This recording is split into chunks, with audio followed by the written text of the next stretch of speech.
अध्यक्ष महोदय ये कोई मजाक नहीं कह रहे। 12 बजे रात को आते हैं शून्य निकाल डालने के लिए और अफसर ने मजाक बना के रख दिया है, जवाब नहीं देंगे। ये सवाल जनता का है। जिस जनता के टैक्स से पैसे दिए सूट पहनते हैं, जिस जनता के टैक्स से पहनते दिए वोट पहनते हैं, कोट पहनते हैं, उस जनता का सवाल है और जनता का सवाल का उत्तर नहीं देते अफसर। जो ईमानदार है उनको यहाँ से जोहार है, लेकिन जिन्होंने जब अपनी जिम्मेदारी का निर्वहन नहीं किया है उन पर कार्रवाई करिए अध्यक्ष महोदय। और बिल्कुल बड़े शर्म और दुर्भाग्य की बात है कि जिस राज्य का युवा, जिस राज्य का भविष्य स्कॉलरशिप नहीं मिलने से परेशान है, हताश है, उस राज्य के विधायक 4 करोड़ 32 लाख के आवास में रहेंगे। ये कितना बड़ा दुर्भाग्य की बात है। आज आंदोलनकारी लगातार अपनी आवाज को बुलंद कर रहे हैं। जिन्होंने अपने लहू से इस राज्य को सींचा, अपने खून से इस राज्य को बनाया, आज जो 3,500 का पेंशन प्राप्त कर रहे हैं, और जिस राज्य के मंत्री 6 करोड़ के आवास में रहेंगे और उस राज्य के आंदोलनकारी सम्मान नहीं पाएंगे जिन्होंने लहू से राज्य बनाया है, यह अभी दुर्भाग्य का विषय। अध्यक्ष महोदय, अगर बालू की बात करें तो वो तो सरेआम है, सब अपनी आंखों से देखते हैं। 1-2 अधिकारी ईमानदार होंगे तो भाई उनको जोहार होगा। बाकी अगर कोई भी बालू ट्रैक्टर, विशेषकर ट्रैक्टर से बालू की ढुलाई होती है तो हमें लगता है एक बालू गाड़ी 3-4 थाना क्षेत्रों से पार होता है और कोई थाना प्रभारी ऐसा नहीं है जिसका मंथली पर महीने का इनकम 3 लाख से 5 लाख रुपए केवल अवैध बालू से हो रहा है। अतः सरकार को मैं मानता हूं कि सरकार का खजाना खाली है, तो खाली है तो इस प्रकार अगर लूट की छूट होगी, जो सरकार के खजाना में आना चाहिए था वो थाना प्रभारी के जेब में जाएगा, वो पदाधिकारियों की जेब में जाएगा। तो इसी प्रकार हम लोग छात्रों से कलेक्शन करेंगे। अध्यक्ष महोदय, प्रत्येक दिन झारखंड राज्य में 1000 अवैध गाड़ियों का निकासी होता है।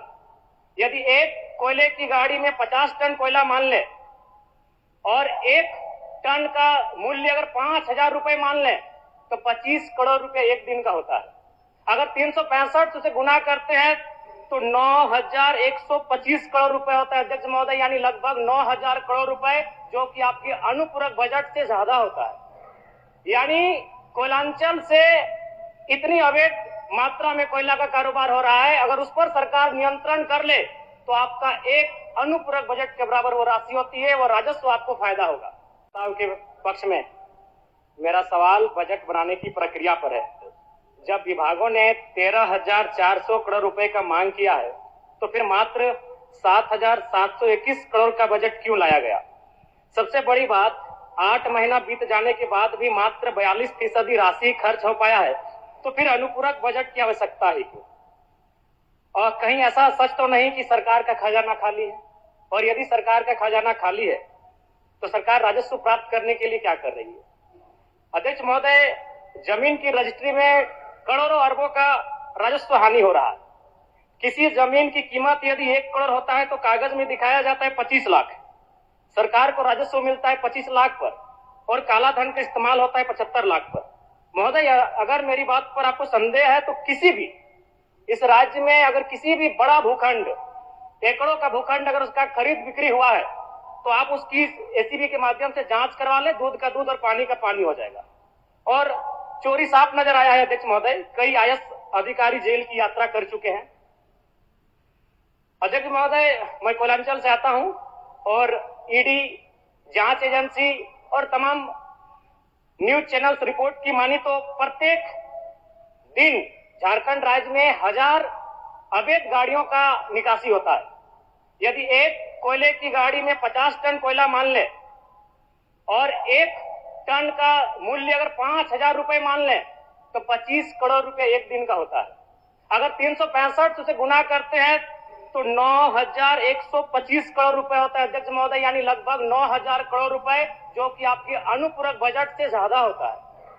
यानी कोयलांचल से इतनी अवैध मात्रा में कोयला का कारोबार हो रहा है, अगर उस पर सरकार नियंत्रण कर ले तो आपका एक अनुपूरक बजट के बराबर वो राशि होती है, वो राजस्व आपको फायदा होगा।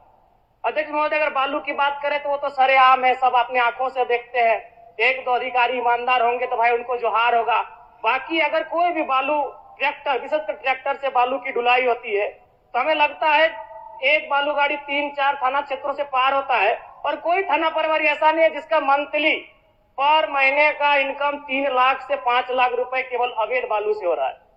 अतः सरकार को मैं मानता हूं कि सरकार का खजाना खाली है, तो खाली है तो इस प्रकार अगर लूट की छूट होगी, जो सरकार के खजाना में आना चाहिए था वो थाना प्रभारी के जेब में जाएगा, वो पदाधिकारियों की जेब में जाएगा। तो इसी प्रकार हम लोग छात्रों से कलेक्शन करेंगे अध्यक्ष महोदय। अब इसको भी झूठ मत कहिएगा, अखबार में दिया था कि जैक ने 35% 10th और इंटर का शुल्क बढ़ाया। मैट्रिक का शुल्क था 980, शुल्क कर दिया गया 1180। इंटर का शुल्क था 1100, शुल्क कर दिया गया 1400।